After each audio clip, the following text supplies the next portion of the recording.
complices. Le podcast qui fait grandir même les parents. Un podcast réalisé par les éditions Mango.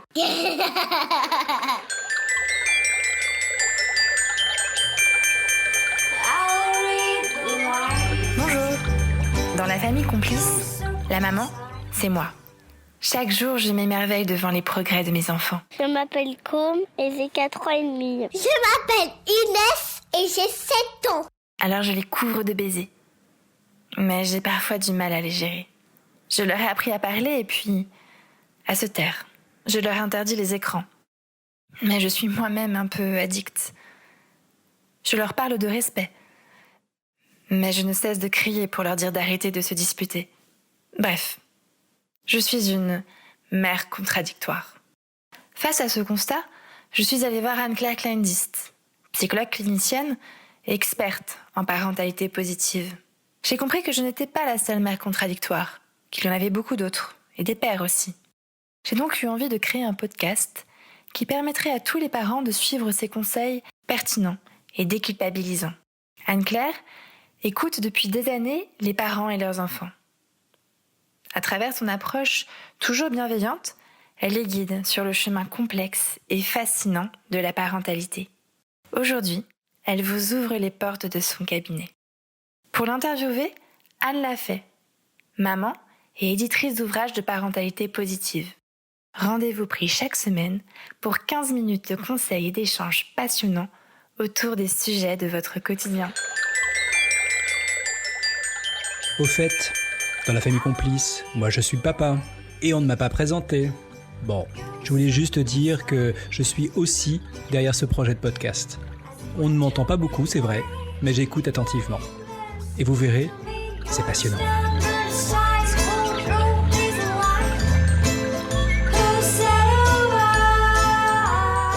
Bonjour Anne-Claire. Bonjour Anne, comment ça va? Ouais. Je suis un peu crevée là. Aïe aïe aïe, La semaine qu'est-ce a qui se été passe? difficile. Bon, vous savez, c'est toujours pareil avec les enfants. Quand ils sont petits, ils dorment pas. Eh ouais.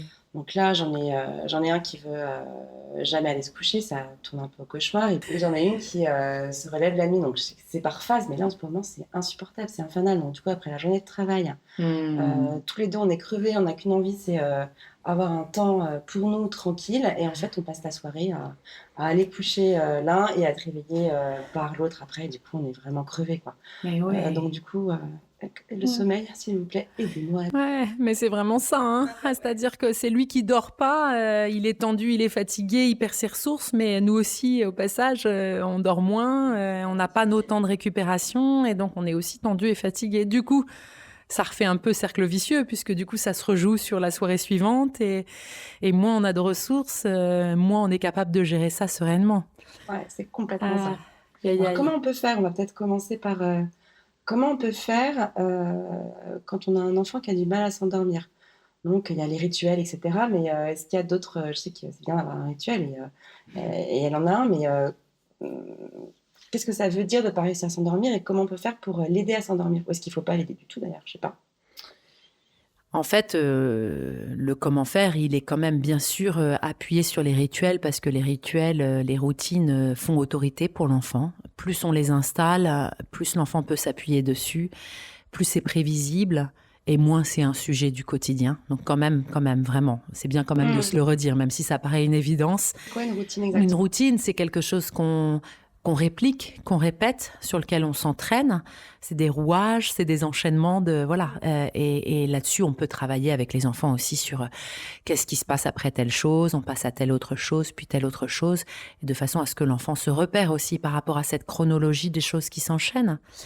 Ensuite, on peut peut-être se dire aussi que quelquefois, on se met certaines obligations le soir, parce que la principale difficulté du soir, c'est que c'est si court pour la plupart, hein, à part ceux qui ont la chance vraiment de commencer à dérouler tout ça à 4h30 l'après-midi, mais pour beaucoup, c'est quand même beaucoup plus tard. Et pour autant, il ne s'agit pas de se coucher, se mettre au lit trop tard et de s'endormir trop tard.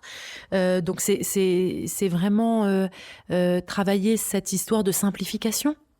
C'est-à-dire que peut-être il y a aussi des choses. On peut sortir un peu de la boîte, regarder ce qui se passe et voir si ce qu'on fait depuis parfois des années, on peut pas le simplifier. Je sais pas. C'est vrai que parfois, Oui. quand on a tellement envie qui s'endorment enfin, du coup, et que lui, il veut pas ou elle veut pas, on va multiplier les petites choses qu'on fait en espérant qu'au bout du compte, ça va marcher. Oui, mais même en amont, hein, pour gagner du temps avant le vrai temps du décrescendo, du coucher et de l'endormissement, toutes ces histoires de repas, des histoires de devoirs, des histoires de bains ou de douches qui quelquefois sont...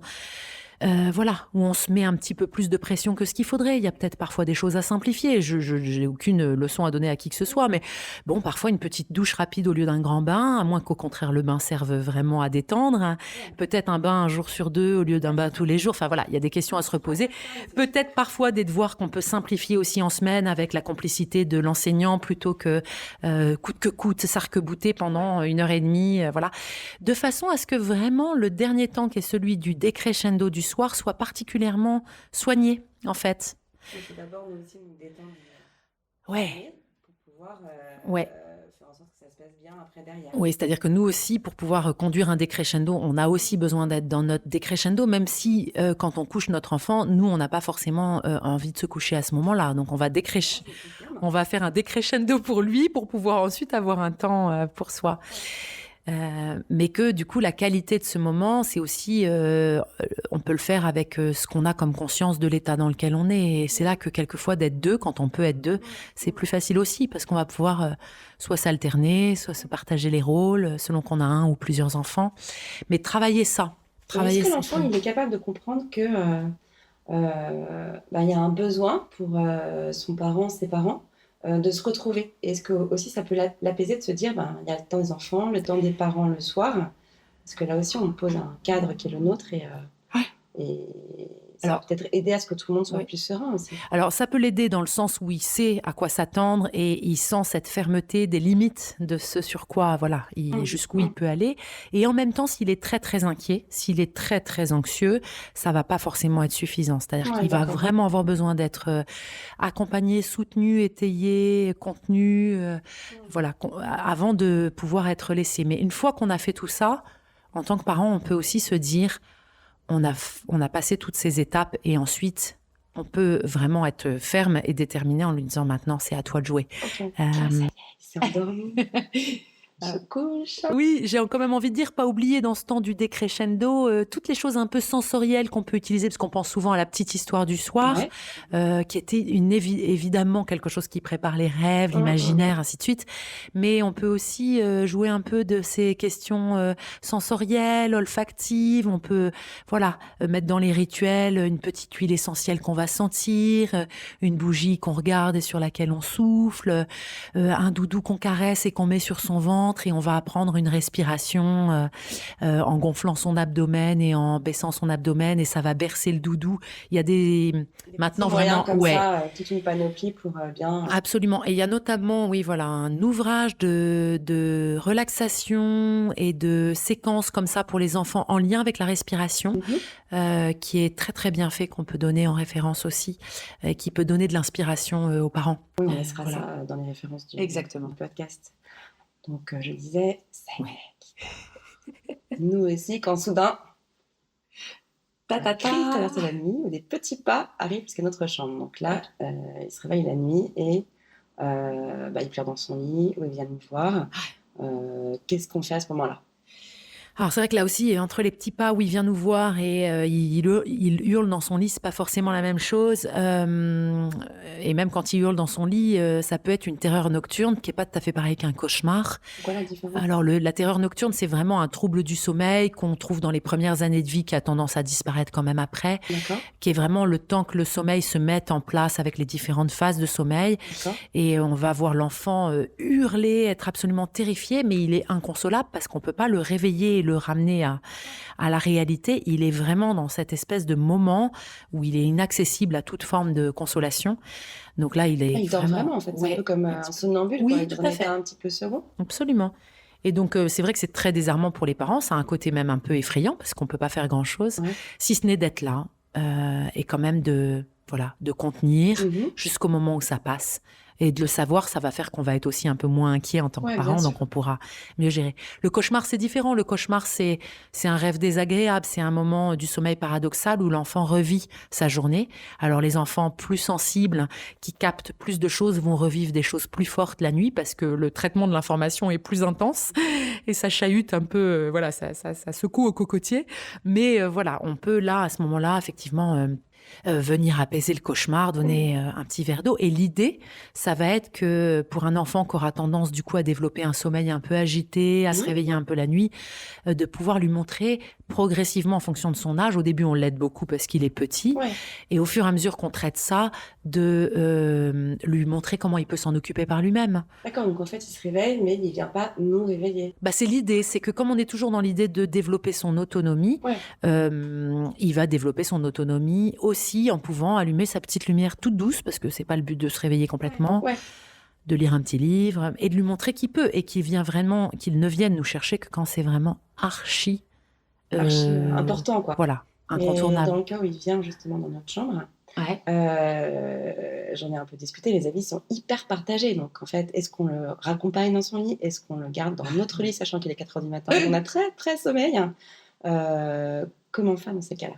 Ah ouais, ça c'est le grand sujet. Alors personnellement, j'ai une position qui est un petit peu en décalage par rapport à celle d'une majorité de psychologues qui disent qu'il faut pas que l'enfant dorme dans le lit de ses parents. Bien entendu, c'est pas une fin en soi. Mais je pense que pour un certain nombre de situations d'enfants qui sont anxieux, le lit peut être vraiment un espace, enfin voilà, c'est l'espace rassurant par excellence. C'est le lieu où voilà, les parents sont là, et pour l'enfant c'est super important. Et l'idée c'est qu'il puisse grandir. Donc si à un moment donné il est freiné dans son développement, dans sa sérénité, dans la construction de lui parce qu'il est très inquiet. Pourquoi ne pas saisir des moments aussi de se récupérer? Le but du jeu, enfin, je veux dire, moi, j'ai pas vu d'enfant qui a envie à 18 ou 20 ans de dormir dans le lit de ses parents. Ouais. Donc, on peut gager que son objectif à lui, c'est de s'élancer dans la vie. Et si, en lui donnant des petits moments comme ça de récupération, aussi pour que lui récupère son sommeil et que nous, on récupère aussi. Voilà, donc bien sûr, c'est mieux de le raccompagner dans sa chambre, dans le principe, mais Le on peut rassurer, aussi le s'accorder... raccompagner. Voilà, on peut aussi Mais là, est-ce qu'il s'accorder faut dans ce cas dire des exceptions. c'est une exception, ou alors là, je sens que t'as vraiment peur, donc viens un petit peu et après on ira dans ta chambre. C'est vraiment de